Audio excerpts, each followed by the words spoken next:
मेरा नाम रश्मि है। मेरी शादी एक बहुत अच्छे घर में हुई थी। मेरे पति तो लाखों में एक थे। मैं अपने आप को बहुत भाग्यशाली मानती थी कि मुझे ऐसा पति मिला है। मुझे बहुत प्यार करते थे। हमारे एक लड़का और लड़की है।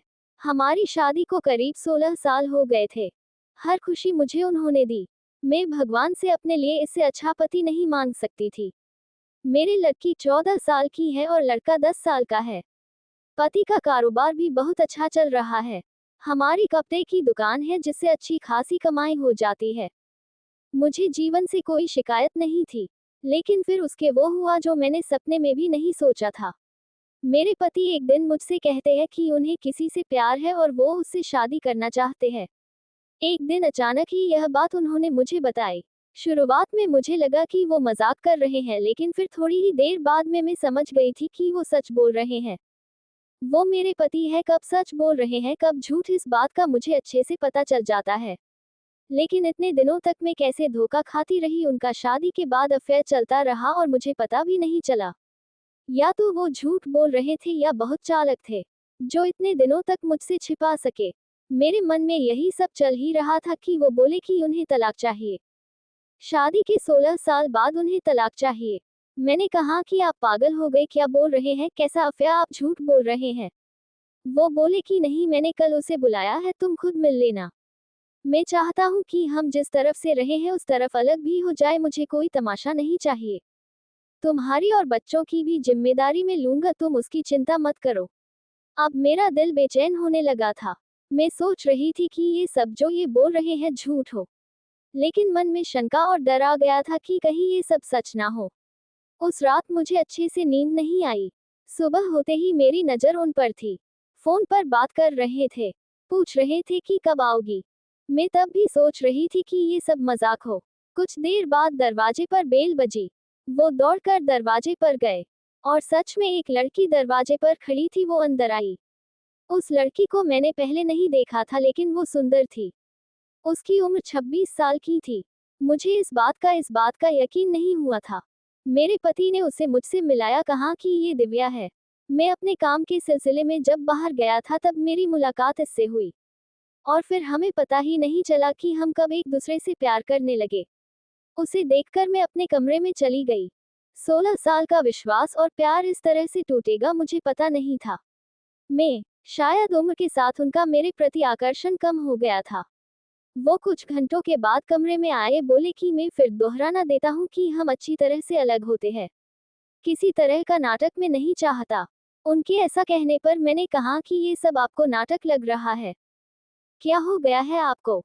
आप तो ऐसे नहीं थे। ये कौन सा रूप आपने मुझे दिखाया है? वो बोले कि मैं तलाक के पेपर रेडी करवाता हूँ। दिव्या चाहती है कि हम जल्दी से शादी कर लें। मैंने भी उन्हें कहा कि आपको जो करना है करें, मैं आपको तलाक नहीं देने वाली, मैं इसी घर में रहूंगी। मैंने उन्हें अपना फैसला सुना दिया था। पर मुझे पता नहीं था कि वो कुछ इस तरह का करने वाले हैं। अगले दिन से वो रोज दिव्या को घर बुलाने लगे। मेरे बच्चे बड़े थे, अब सारी बातें समझने लगे थे। मुझसे तलाक के लिए वो इस हद तक जा सकते हैं इसका मुझे पता नहीं था। घर में एक 14 साल की लड़की है। उन्हें बिल्कुल भी शर्म नहीं आ रही थी। बच्चों से बात करना भी उन्होंने बंद कर दिया था। बच्चे भी उनके पापा का ये रूप देखकर दुखी थे। एक दिन वो दिव्या के साथ हाल में बैठे थे। हमारी लड़की से उन्होंने पानी मंगवाया। पानी लेकर वो गई और गलती से पानी दिव्या के ऊपर गिर गया। मेरे पति ने उस दिन हद कर दी। वो दिव्या के लिए मेरी लड़की पर हाथ उठाने वाले थे। मैंने उन्हें ये करता देख लिया और वहीं से उन्हें जोर से कहा, यह क्या कर रहे हो? पागल हो गए हो? मैं जानती हूँ तुम ये सब क्यों कर रहे हो, तलाक के लिए।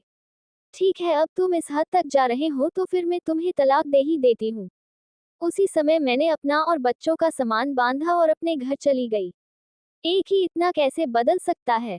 जो अपनी पत्नी और बच्चों पर जान झिड़कता था, अब वो उन्हें देखना भी पसंद नहीं कर रहा है। मैं अपने घर थी। उनका फोन मुझे आया, कहा कि मैं तुम्हारी और बच्चों की जिम्मेदारी अभी भी उठाऊंगा, कुछ भी जरूरत हो तुम मुझे फोन कर सकती हो, मैं पैसे भिजवाता रहूंगा। मैंने कहा कि मुझे तुम्हारे पैसे की कोई जरूरत नहीं है, इसी के दम पर तुमने उस लड़की को इम्प्रेस किया है। मैं अपने बच्चों को संभाल सकती हूँ। उम्र के इस पड़ाव पर आकर इतनी अच्छी लाइफ जीने के बाद मुझे फिर काम करना पड़ेगा, इसका मुझे अंदाजा नहीं था। जिंदगी कब आपको उठाकर पटक देती है इसका आप अंदाजा भी नहीं लगा सकते। मुझे भी इतने सालों तक उनके साथ रहने के बाद कपड़े का अच्छा अनुभव हो चुका था, इसलिए मैंने भी अपने घर से कपड़े का काम शुरू करना चाहती थी। मैं उस इंसान के पैसे नहीं लेना चाहती थी। उनका फोन मुझे आता रहता, बोलते कि तुम मुझसे पैसे ले सकती हो, नया काम शुरू करना है तो भी मैं पैसे दे दूंगा। लेकिन मैं नहीं मानी। मैंने कहा कि आप हमारी नहीं तलाक की चिंता करो। समय निकलता गया, मैंने अपने बुते पर थोड़ा कुछ शुरू किया, लेकिन हमारे घर वाले मुझे सपोर्ट कर रहे थे। कुछ समय के लिए उनका फोन आना बंद हो गया।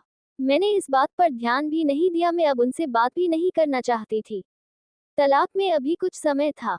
मैंने उन्हें कहा था कि जब भी आप बोलोगे मैं आ जाऊंगी, जहां साइन करना है कर दूंगी। मैंने अपने काम पर ध्यान देना शुरू कर दिया। मुझे कुछ माल खरीदने के लिए बाहर जाना था। इतने दिन उनके साथ रहने पर मुझे ये पता था कि क्या खरीदना और कहां से खरीदना है। उनका यह अनुभव मेरे काम आया। मैं उस शहर माल खरीदने के लिए गई। मैं वहां पहुंचकर उस दुकान से माल खरीद ही रही थी कि मुझे वहां दिव्या दिखाई दी।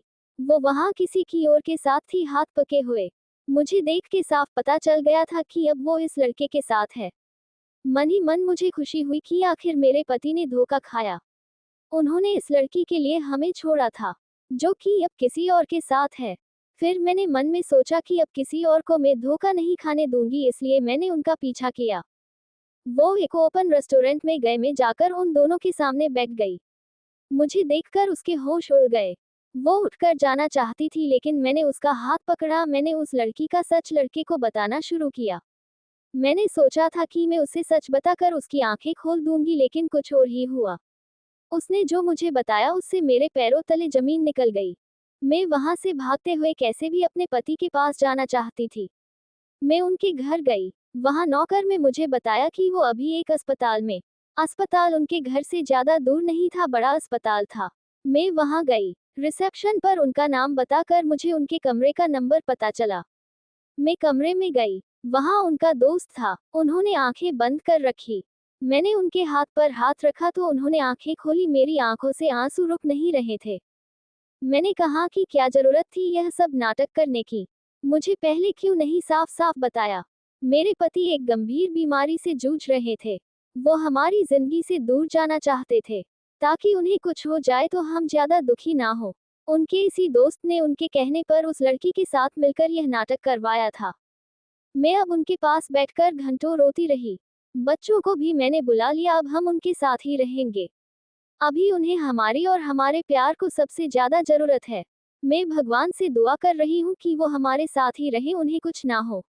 मुझे विश्वास है कि ऐसा होगा। आपको ये हिंदी कहानी कैसी लगी हमें कमेंट कर जरूर बताएं। इसी तरह की कहानियां आप यहाँ पढ़ सकते हैं। ये कहानी काल्पनिक है, उद्देश्य केवल मनोरंजन करना है।